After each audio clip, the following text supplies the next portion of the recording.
Hey there, rock stars. Sarah Rockin' Robbins here, coming to you live with another episode of the Rockstar Recruiting School Live.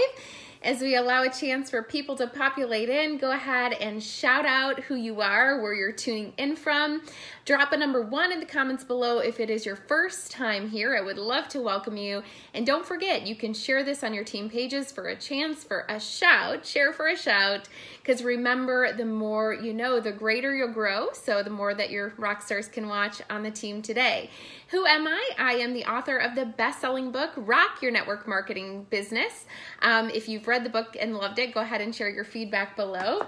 I am also the creators of the 7-figure CD series, my system for network marketing success, the Rockstar Recruiting School. This is exactly how I train my team. And my new one for leaders, the Master Class Edition. You can get these on Amazon or my site at sarahrobbins.com. I'm so excited to be coming to you live for another episode this week. Today, we're going to be talking a little bit about squatters' rights, or I thought, you know, if it wouldn't affect my branding, I might say poop or get off the pot. I don't know. I mean, what do you think? Are you guys all the more curious about what this is going to be about? I hope so. Now, first and foremost, I want you guys to give a shout if you subscribe to my generic training newsletter, not for my business. So for those of you that are on my team or in my company, it's a totally separate thing. You've subscribed over at sarahrobbins.com, and you get weekly emails from me and notifications about these trainings as well. It's generic network marketing training, and in exchange, I give you a video called Demystifying the Big Build. So here's why I'm telling you about this today, because there's a reason. Thank you, Naomi, for subscribing. You see some of you guys posting below. You can just go to sarahrobbins.com, find out where you can get the free video Demystifying the Big Build, sign up, you'll get a free training from me, and then you'll get subscribed. But here's why I'm telling you about this today. There's a reason. It's about today's training. So I share my most popular keynote talk. Companies pay me to come in, do these talks for this company. It's basically exactly how I built 7-figure success in network marketing. How many people I talked to, what types of methods I used, the language that I use, and really what it takes to build big in network marketing. So you can get that for free at sarahrobbins.com when you sign up for my newsletter. Now, I tell the most famous talk, one of the most famous talks that not only I give, but I believe one of the most famous stories in network marketing. It's the story of the $50 million woman and the story of Negative Nelly. Okay, so how many people have heard it below? Give me a 2 in the comments below if you've heard this story, just so I know who I'm talking to today and who, you know, it might be your first time hearing the story. But basically, here's how the story goes. I sponsored a couple hundred people in my business. That led me to 7-figure success. One of the people that I sponsored, I used to refer to as Negative Nelly. And the reason being is when she joined the business, there was a little bit of negativity, okay? Maybe a lot of negativity, but was always talking about the reasons why the business was not going to work. Now, my question is the business not working or are you not working, right? It's network marketing, not lazy marketing. Can I get an amen in the comments below? That's right. There is a price to the promise that we talk about, time and financial freedom, but the time is you have to be willing to put that work in up front. It is hard work. You might work around the clock for 3 to 5 years, but where else can you compress a 30 to 50 year career into 3 to 5 years, right? So Negative Nelly wasn't willing to do the business and really was complaining about all the reasons why it wasn't working. She ended up getting to a point where she was like, you know what, I think I might want to quit. It's just not for me. And I was like, okay, you know, after talking about doing her launch events, doing her list, I said, there's one last thing that I'd love for you to try. It's like a last ditch effort, right? I'll write an email, you put it out to your contacts, see if anybody's interested. You know, we'll just see, you know, what they have to say. And by the way, I do share the story in my book too, Rock Your Network Marketing Business. So, you know, she agrees, okay, you know, you go ahead, write the email, put it out to my contacts. She puts it out to her contacts. It finds one woman on New Year's Eve who ended up looking at the business and said, you know what, I'm interested. And she ended up joining. So New Year's Eve, way to toast to a new year and new beginnings. Negative Nelly says, you know what, all this hard work. I'm like, hard work? You press the send button. All this hard work, I quit. And I was like, you know what? You never know what this woman is going to do, the woman that she sponsored. But Negative Nelly was like, nope, it's not for me. She ends up quitting, leaving, and this woman ends up building one of the strongest, largest, fastest growing teams in our entire company. Okay? I mean, it's huge. I mean, one of the top teams on my team as well. And so, I was telling Richard Brooke a little bit about the story, and he was like, you know what? Why not rename Negative Nelly, right? Instead of putting it in a negative light, he said, let's look a little bit at, really the team that built over time. Her age, with conservative investments, with average growth, how much money did she miss out on? He was like, let's guesstimate about 50 million. Now with the growth of that team, I would say even more. So I've since renamed her the $50 million woman. And of course, the moral of the story is why you never ever quit. But here's the thing. There's a big disclaimer that I have to put on this story. I had a leader reach out to me recently, and she said, it's somebody who listened to that training and basically used it as an excuse as to why, Sarah Robbins said, I just shouldn't quit, but I should just sit here. I should just sit here on my team that's building. I don't have to work. I'll just, wait and see what happens. And they're kind of like glorified blocking, and their organizations. I mean, it's a business. How else do you describe it? I don't know. But they basically, used it as a justification as to why they wouldn't work their business, but they would just sit and wait and let their upline work with their team and just casually see what happens. That's not the point of the story at all. Here is the point of the story. It's you don't quit, but you have to work your butt off in the process, right? You don't quit, but you have to work your butt off in the process. It's not net lazy marketing. It's network marketing, okay? So, do you have squatting rights in your business? Do you have squatting rights in your business? Here's the beauty of the business. You can compress a 30 to 50 year career into 3 to 5 years. That's what I did. 5 years in, by the age of 29 years old, was our company's first 6-figure per month income earner. Results not typical, right? You can check out the income disclosure statement on my company site, your company site, right? But here's the thing, guys. I did that. I compressed it in a short period of time. But I worked really, really hard. Here's the thing I remember doing.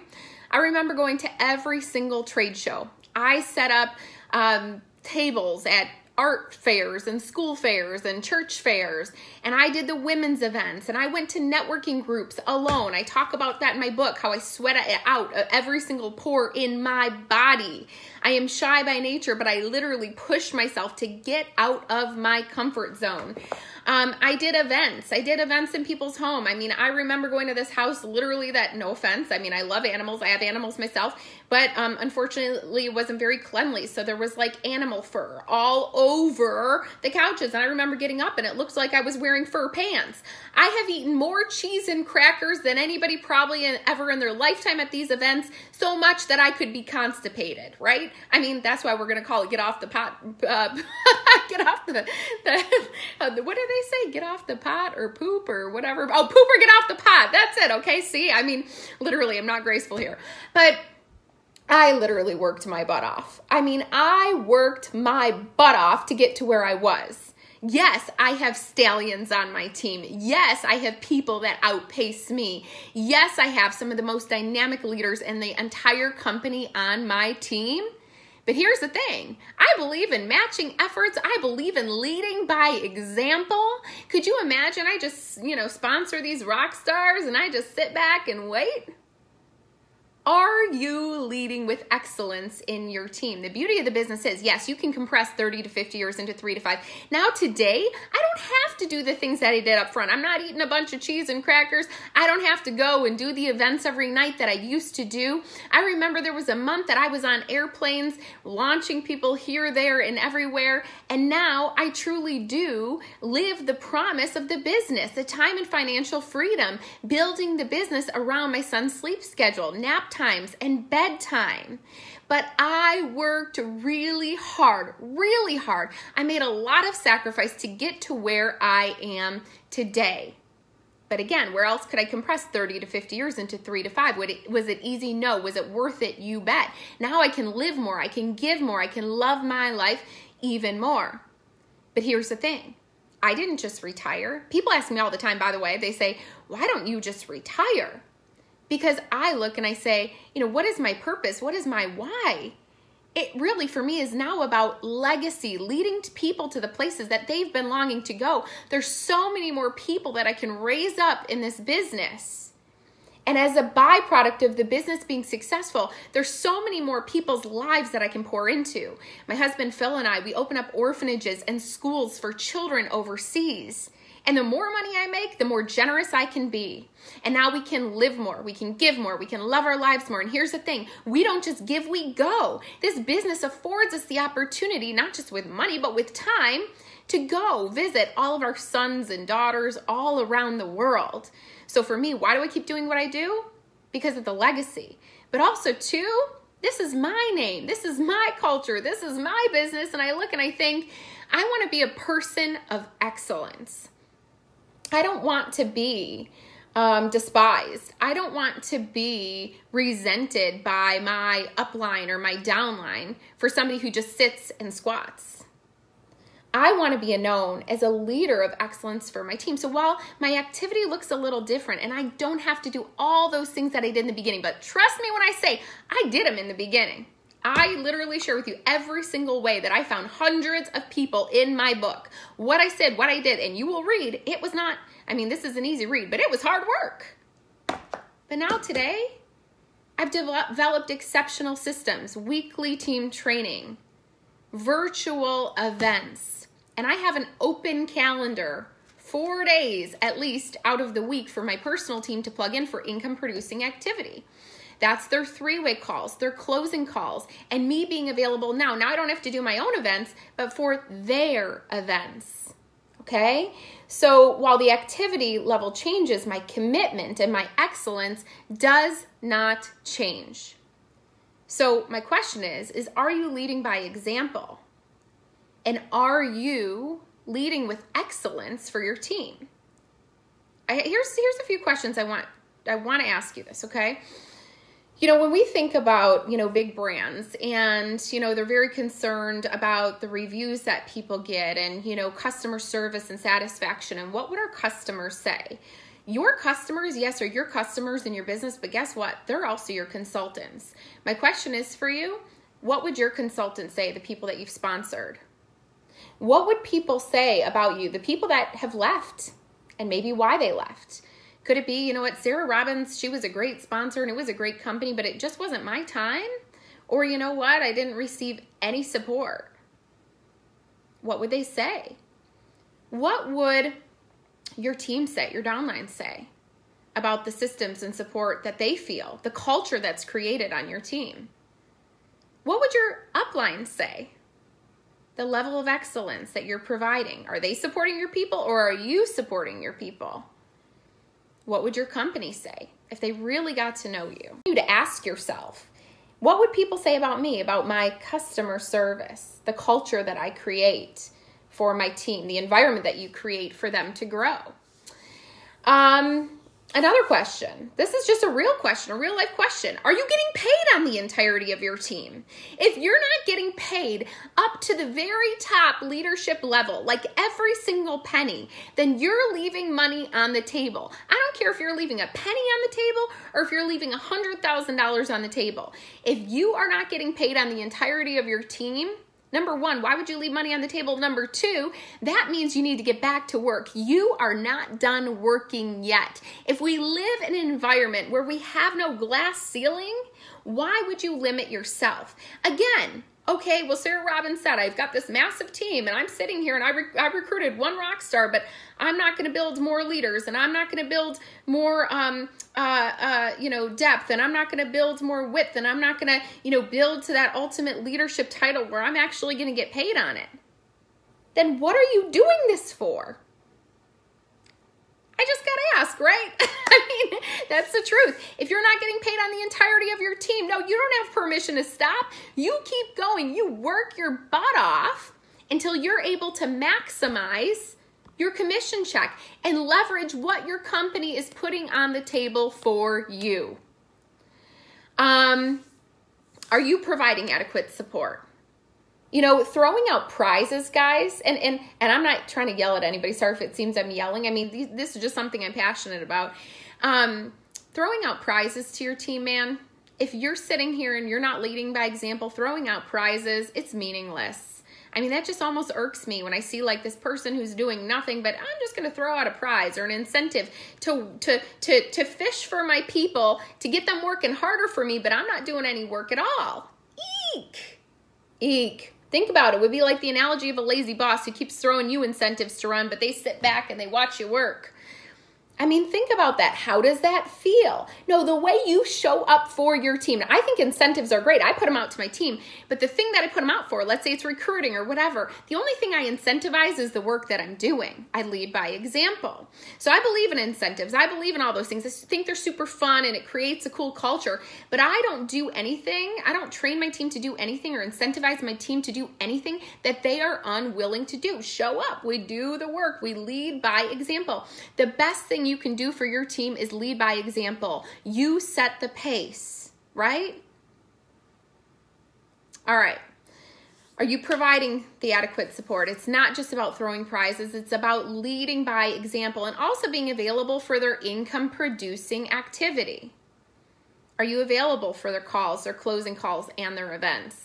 Do you have systems like trainings in place? You can learn more about systems really in my masterclass. I talk about the systems that I put in place for my team. The speed of the leader is the speed of the team. You know, the beauty of the business is this, guys. It does allow you to live a life of freedom. It really does. For myself, I enjoy my life, man. I enjoy my time. My husband and I, we're retired, but let me just say this. I'm not retired from working. I work. This is work. I'm retired from the 9-to-5 grind. Maybe working in a job that I don't truly love. I'm living my passion. It changes my perspective of work, right? Yes, it's around the nooks and crannies of my life, but I've been doing this now for 10 years. You know, sometimes we envy people's life or we think it's going to be fast or easy and we quit when it's not.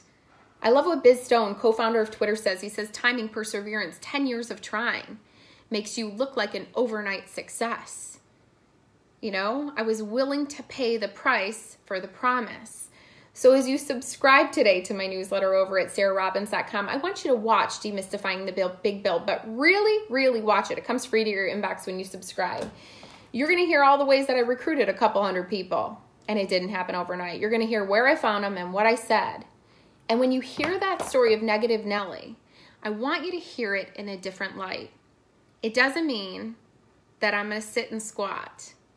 It means that if you have that leader that literally outruns you, outpaces you, you're not going to incentivize them to keep running, because runners keep running. They don't have to be incentivized or motivated by anybody. They're motivated internally. It's clear. It's obvious. They didn't need you to get there. They're doing it. Instead of doing all that, you get out. You go to work. You lead by example.